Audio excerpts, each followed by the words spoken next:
నేను మీ దగ్గర ఉంటాను అని అడిగింది. గోవులున్నాయి, నువ్వు చంచల స్వభావం ఉన్నదానివి, నువ్వు భక్తుల్ని పరీక్షించి వాళ్ళకి అహంకారం వస్తే వెళ్ళిపోతుంటావు, అందుకని మీకు మేము స్థానం ఇవ్వం అన్నది.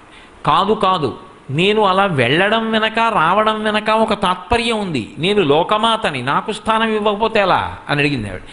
అడిగితే అవన్నాయి, మా పేడ ఎక్కడ ఉంటుందో అందులో ఉండు, మా మలస్థానమునందు నివాసముండు. అందుకే గోవు యొక్క పృష్ఠభాగం ఒక స్థానమైంది. నేను చెప్పట్లేదు, వ్యాసుల వారు భారతంలో చెప్పిన మాట. కాబట్టి మీరు భారతం పరిశీలించండి.